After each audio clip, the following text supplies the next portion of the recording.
Hello friends. तो चलिए हम लोग सी प्लस प्लस को थोड़ा सा और आगे बढ़ाते हैं और आज हम पढ़ने वाले हैं फ्रेंड फंक्शन। ओके, फ्रेंड, वही फ्रेंड जिसे हम दोस्त बोलते हैं। सो FRIEND, फ्रेंड फंक्शन क्या होते हैं। ओके, तो इससे पहले हमने देखिए बहुत सारी सी प्लस प्लस में वीडियोज़ को अपलोड कर चुका हूँ।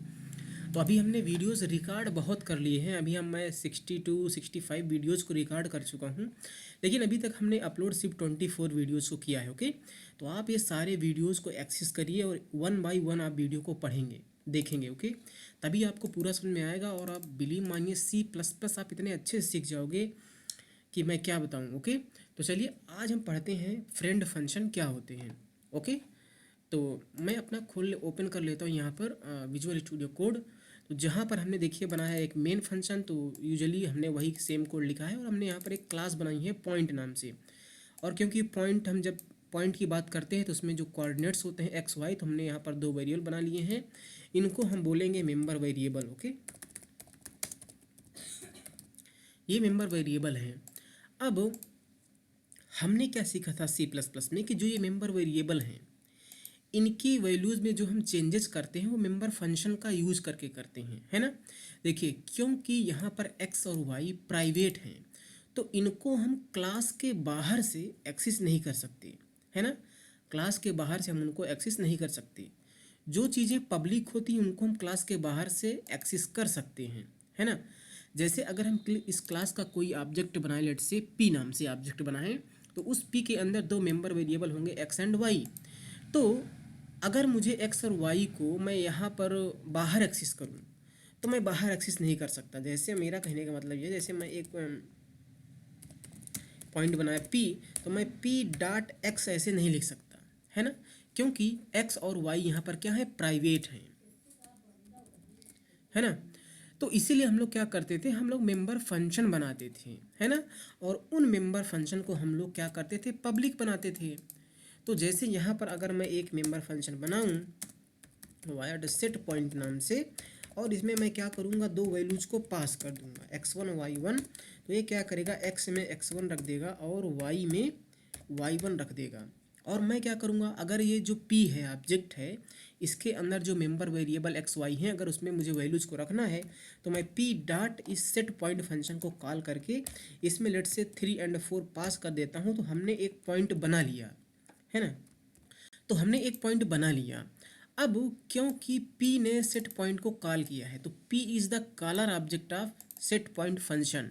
तो p ने सेट पॉइंट फंक्शन को कॉल किया, तो ये जो यहाँ पर हमने x और y लिखा है ये p के माने जाएंगे। तो जो p ऑब्जेक्ट है उसके जो मेंबर वेरिएबल हैं एक्स वाई, उसमें 3 और 4 ये कोड के चलने की वजह से चल जाएगा। तो हमने जब यहाँ पर लिखा x एंड y तो ये p के माने जाएंगे। या आप इसको दूसरी तरह से भी बोल सकते हो, हमने यहाँ पर देखिए डायरेक्ट एक्स वाई को एक्सेस किया है। ये जो मेंबर वेरिएबल हैं इनको हमने मेंबर फंक्शन के अंदर डायरेक्ट एक्सेस कर लिया है, हम इसको ऐसा भी बोलते हैं। तो हम लोगों को ये बात पहले से पता है। तो हम लोगों को क्या पता है कि जो मेंबर फंक्शन होते हैं वो उसी क्लास के प्राइवेट मेंबर वेरिएबल को डायरेक्टली एक्सेस कर लेते हैं, है ना, बिना कुछ किए इस तरह से डायरेक्ट एक्सेस कर लेते हैं। तो ये बात हम लोगों को पता है।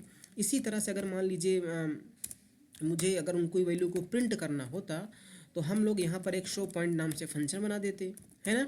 और क्या कर देते, यहाँ पर सी आउट करके एक्स कामा वाई की वैल्यू को हम लोग प्रिंट कर देते, है ना।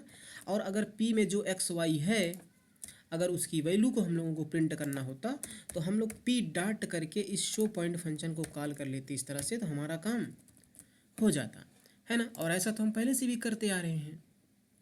अच्छा, तभी आपको इसको समझना है। देखिए, हमने यहाँ पर प्रोग्राम हमारा ये रन हो गया, यहाँ पर ये रन हो गया, ये कंपाइल वाला स्टेप है, ये रन वाला स्टेप है। तो कंपाइलर ऑटोमेटिक, ये देखिए यहाँ पर 3, 4 प्रिंट हो गया है ना। अब मान लीजिए हम लोग क्या कर रहे हैं कि मैं एक फंक्शन बनाता हूँ बाहर, लेट्स से फन नाम से हमने एक फंक्शन बनाया यहाँ पर, लेकिन ये फंक्शन मेंबर फंक्शन नहीं है। इसको हमने क्लास के अंदर नहीं बनाया, बाहर बनाया है ना। अच्छा, हम इन मेंबर फंक्शन को बाहर बना सकते हैं क्लास के, लेकिन उसके लिए हमने पढ़ा था कुछ रूल्स होते हैं, है ना। तो हम क्या, अभी तक हम लोगों ने क्या देखा कि हम क्लास के अंदर मेंबर फंक्शन भी बना सकते हैं और क्लास के बाहर नॉन मेंबर फंक्शन भी बना सकते हैं। ये क्या है, इनको हम बोलते हैं मेंबर फंक्शन। ओके, ये है मेंबर फंक्शन। और जो अभी अभी हमने ये फंक्शन बनाया, ये है एक नॉन मेंबर फंक्शन। ये नॉन मेंबर फंक्शन है। मान लो इस फंक्शन के अंदर मैं एक ऑब्जेक्ट बनाता हूँ पॉइंट P1 नाम से, है ना। हमने क्या किया कि इस ऑब्जेक्ट के अंदर हमने बनाया क्या, P1 नाम से हमने ऑब्जेक्ट बनाया है। तो यहाँ पर भी मैं क्या P1 डॉट एक्स लिख सकता हूँ, नहीं लिख सकता। देखिए जैसे हमने P1 डॉट लिखा तो जिन जिन चीज़ों को मैं एक्सेस कर सकता हूँ यहाँ पर वो शो कर रहा है। तो सेम सिचुएशन यहाँ पर भी कि हम P1 dot X P1 dot Y लिख करके जो P1 के अंदर मेंबर वेरिएबल x और y हैं उनको हम एक्सेस नहीं कर सकते। तो अगर मुझे P1 में अगर कुछ वैल्यू, P1 के अंदर जो मेंबर वेरिएबल है उसमें कुछ वैल्यूज़ को रखना है, तो फिर से मुझे इस सेट पॉइंट फंक्शन को कॉल करना पड़ेगा और उसमें 2 आर्गूमेंट्स पास करना पड़ेगा।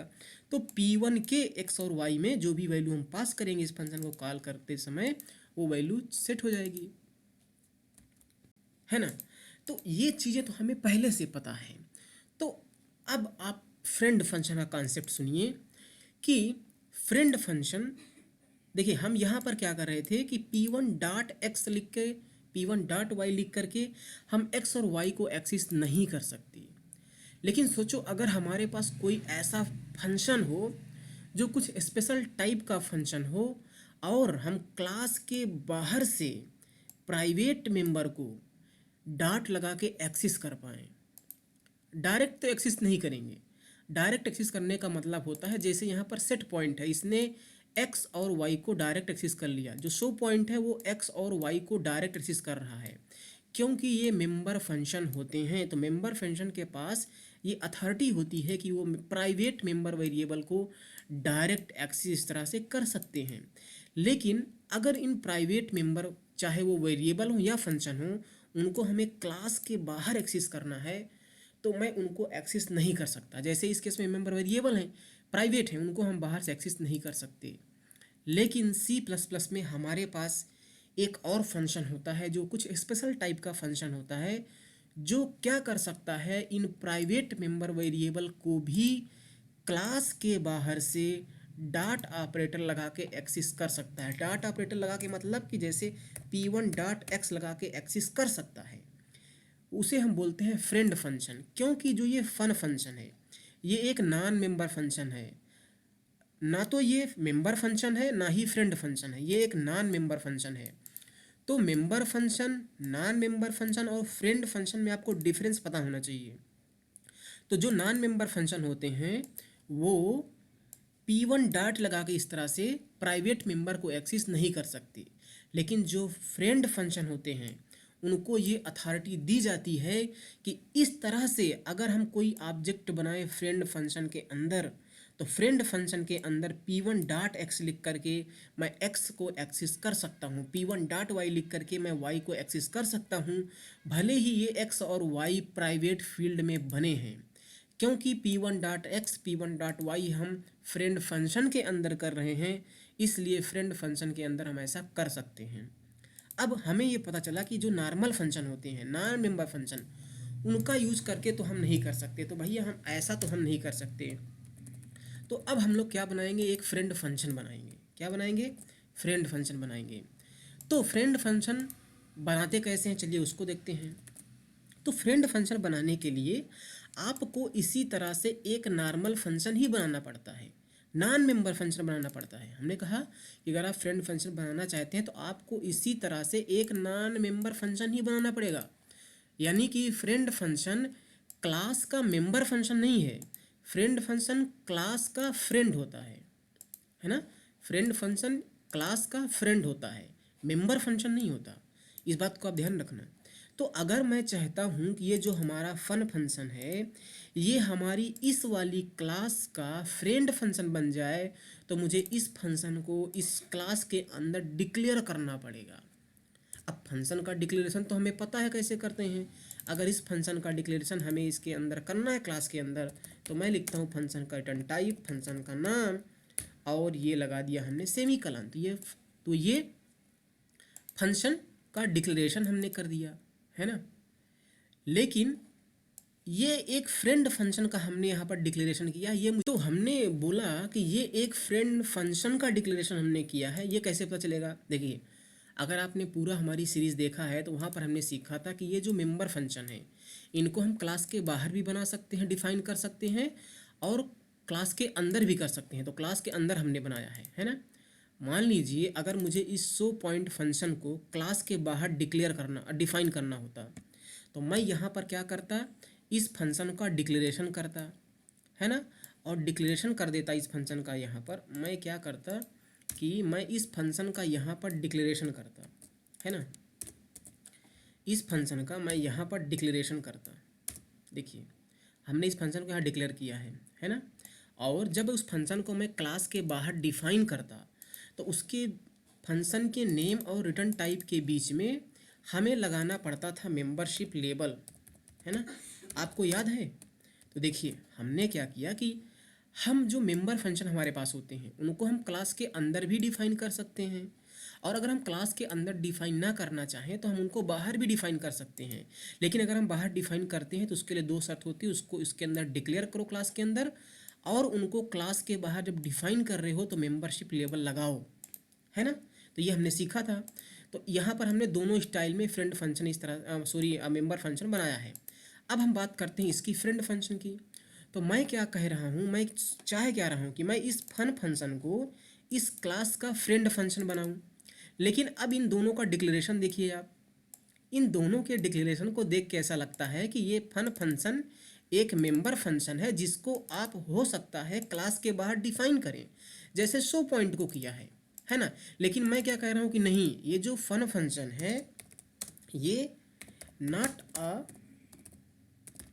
मेंबर फंक्शन, ये एक मेंबर फंक्शन नहीं है, बट अ फ्रेंड फंक्शन। ये एक मेंबर फंक्शन नहीं है लेकिन फ्रेंड फंक्शन है। तो इसलिए ये डिस्टिंग्विश करने के लिए मुझे लगाना पड़ता है फ्रेंड कीवर्ड या FRIEND। तो जब हमने फंक्शन का डिक्लेरेशन किया, इस फंक्शन का डिक्लेरेशन इस क्लास के अंदर, और डिक्लेयर करते समय उसके पहले मैं सिर्फ फ्रेंड कीवर्ड लगा दूं, हमने क्या किया, फ्रेंड कीवर्ड लगा दिया, तो ये फन फंक्शन इस क्लास का फ्रेंड माना जाएगा, है ना। और डिफाइन हम उसी तरह से करेंगे जैसे हम नॉन मेंबर फंक्शन को डिफाइन करते हैं। तो मेंबर फंक्शन और फ्रेंड फंक्शन एक नॉन मेंबर फंक्शन ही होता है, बस अगर उस फंक्शन का डिक्लेरेशन मैं क्लास के अंदर फ्रेंड कीवर्ड के साथ में कर दूं तो वो फंक्शन इस क्लास का फ्रेंड फंक्शन बन जाएगा। और अभी हमने आपको बोला कि जो फ्रेंड फंक्शन होता है वो इस क्लास के, क्योंकि ये वाला फंक्शन इस वाली क्लास का फ्रेंड है, इसलिए इस फंक्शन के अंदर हम इन प्राइवेट वेरिएबल को, private member variable co dot operator लगा के एक्सेस कर सकते हैं। मतलब अगर मैं इसके अंदर कोई ऑब्जेक्ट बनाऊं P1 और मैं लिखूं P1 डॉट, और जैसे ही हमने डॉट लिखा, आप ये देखिए, आप ये चीज़ें देखिए, यहाँ पर x और y शो कर रहा है, इसका मतलब मैं x को एक्सेस कर सकता हूँ। अगर मैं x में रख दूँ 5, P1 डॉट y को एक्सेस करके उसमें मैं रख दूँ 6, तो हमारा जो P1 ऑब्जेक्ट बना इस फ्रेंड फंक्शन के अंदर, उसके x y में 5 चला जाएगा। अगर हमारे पास कोई नॉन मेंबर फंक्शन होता, ना तो वो फ्रेंड होता ना ही member function, non member function होता, है ना। तो इसको हम अभी बोलेंगे फ्रेंड फंक्शन, इसको हम बोलेंगे फ्रेंड फंक्शन। और अगर हमारे पास कोई लेट्स से fun1 नाम से ये नॉन मेंबर फंक्शन होता है इस तरह से, ये क्या है, ये नॉन मेंबर फंक्शन है, ओके, इसको हम बोलेंगे नॉन मेंबर फंक्शन। और अगर हम नॉन मेंबर फंक्शन के अंदर कोई ऑब्जेक्ट बना लेट से P2 नाम से, और यहाँ पर अगर मैं लिखूँ P2 डॉट, तो यहाँ पर देखिए x और y शो नहीं हो रहा है, लेकिन जैसे यहाँ पर हमने लिखा था P1 डॉट तो x और y भी शो हो रहा था। तो नॉन मेंबर फंक्शन के बारे में हमें ये बात पता है, हम उसको बार बार रिपीट नहीं करेंगे, फ्रेंड फंक्शन के बारे में सीखते हैं। तो आज आपने दो चीज़ें, मतलब बहुत इंपॉर्टेंट चीज़ें देखी है कि हम लोग किसी भी नॉन मेंबर फंक्शन को फ्रेंड फंक्शन बना सकते हैं किसी भी क्लास का। और ऐसा करने के लिए मुझे उस फंक्शन को उस क्लास के अंदर डिक्लेयर करना पड़ता है फ्रेंड कीवर्ड के साथ में, जिस क्लास का हम फ्रेंड फंक्शन उसको बनाना चाहते हैं। तो जैसे ही ये फन फंक्शन हमारी इस पॉइंट क्लास का फ्रेंड फंक्शन बन गया, तो इस फन फंक्शन के अंदर हम प्राइवेट मेंबर वेरिएबल हों चाहे प्राइवेट मेंबर फंक्शन हो, उनको हम डॉट लगा के एक्सेस कर सकते हैं। तो फ्रेंड फंक्शन के बारे में आपने ये सीखा। अब अगर आपको आपको अगर लग रहा है कि ये P1 की वैल्यू मुझे प्रिंट करनी है, तो P1 की वैल्यू मुझे अगर प्रिंट करनी है तो मैं सी आउट भी लगा सकता हूँ और लिखूँगा P1 डॉट एक्स, है ना, ऐसे कामा, और P1 डॉट वाई, है ना, इंडल। या तो अगर मैं ये लाइन लिखना चाहता तो हमारे पास एक मेंबर फंक्शन भी है शो पॉइंट वाला, उसको मैं कॉल भी कर सकता हूँ। तो जो प्राइवेट चीज़ें हैं उसको तो मैं कॉल कर ही सकता हूँ, लेकिन अगर हमने फ्रेंड फंक्शन बनाया है तो सॉरी जो पब्लिक चीज़ें उनको तो मैं एक्सेस कर सकता हूँ, लेकिन अगर हमने फ्रेंड फंक्शन बनाया तो हम प्राइवेट चीज़ों को भी एक्सेस कर सकते हैं, है ना। जैसे यहाँ पर शो पॉइंट है वो पब्लिक है तो उसको हम P1 डॉट शो पॉइंट लिख रहे हैं तो आपको कोई दिक्कत नहीं है, लेकिन अगर फ्रेंड फंक्शन है तो हम P1 डॉट एक्स लिख करके भी उसको एक्सेस कर सकते हैं। तो इस तरह से चाहे हम P1 की वैल्यू इस तरह से प्रिंट कर लें या हम मेंबर फंक्शन को कॉल करके प्रिंट कर दें, बात बराबर है ना। तो फ्रेंड फंक्शन के आपने बहुत बारे में बहुत कुछ सीखा। अब मैं क्या कर रहा हूँ कि जो ये हमारा यहाँ पर मैं इसको चलिए इसको मैं पढ़ा रहने देता हूँ, और अब मुझे अगर अब देखिए ये फंक्शन है, इसको मुझे अगर एग्जीक्यूट कराना है तो इसको करना पड़ेगा मुझे कॉल, और अगर मुझे कॉल करना है एक नॉन मेंबर फंक्शन को तो बिना हम ऑब्जेक्ट डॉट लगाए हुए कॉल करेंगे। यहाँ पर जो सेट पॉइंट शो पॉइंट है वो मेंबर फंक्शन है, इसीलिए उनको कॉल करने के लिए मुझे ऑब्जेक्ट की ज़रूरत है। लेकिन जो नॉन मेंबर फंक्शन होते हैं, है ना, जैसे मान लीजिए आपके पास कोई और फंक्शन होता है wired, let's say start coding, है ना, इसके अंदर कुछ कोडिंग होती, तो आप इसको किस तरह से कॉल करते हैं, ये एक नॉन मेंबर फंक्शन है, तो इसको आप सिंपली क्या करते हैं, आप सिंपली फंक्शन का नाम लिख के प्रारंभिक कॉल हो गया, है ना। तो क्योंकि इस तरह से कॉल करते हैं आप। अब क्योंकि जो ये है फन फंक्शन है ये भी एक नॉन मेंबर फंक्शन है, तो इसको हम डायरेक्ट ऐसे कॉल करेंगे। तो इस फन फंक्शन का कोई भी कॉलर ऑब्जेक्ट नहीं होगा। जो सेट पॉइंट है शो पॉइंट है उसका कॉलर ऑब्जेक्ट है पी, क्योंकि ये मेंबर फंक्शन है। और जो फन फंक्शन है वो तो जो फन फंक्शन यहाँ पर है वो मेंबर फंक्शन नहीं है, वो नॉन मेंबर फंक्शन है, लेकिन वो फ्रेंड फंक्शन भी है ना। तो इस तरह से हम डायरेक्ट उसको कॉल करेंगे, उसको कॉल करने के लिए मुझे किसी ऑब्जेक्ट की ज़रूरत नहीं है। समझ बात आया। तो फ्रेंड फंक्शन किस तरह से बनाते हैं आपने वो सीखा। तो फ्रेंड जल्दी से मैं रिवाइज कर देता हूँ एक बार। तो फ्रेंड फंक्शन एक नॉन मेंबर फंक्शन होता है, और उस अगर नॉन मेंबर फंक्शन को हमें किसी भी क्लास का फ्रेंड बनाना है तो हम उसको उस क्लास के अंदर डिक्लेयर कर देते हैं। डिक्लेयर करते समय हम फ्रेंड कीवर्ड का यूज़ करते हैं। डिफाइन करते समय हमें उसकी डिफिनीशन एक नॉन मेंबर फंक्शन की तरह ही लिखते हैं। ध्यान रखना ये मेंबरशिप लेबल हम नहीं लगाते, मेंबरशिप लेबल हम तभी लगाते हैं जब हम मेंबर फंक्शन को क्लास के बाहर डिफाइन कर रहे हों। तो इसको डिफाइन करते समय ना तो हमने मेंबरशिप फंक्शन नहीं लगाया, इसको हमने डेफिनेशन सिर्फ और सिर्फ सिर्फ एक नॉन मेंबर फंक्शन की तरह की है। अब क्योंकि ये एक नॉन मेंबर फंक्शन है तो इसको कॉल करने के लिए मुझे किसी ऑब्जेक्ट की ज़रूरत नहीं है, हम उसको डायरेक्टली कॉल कर सकते हैं।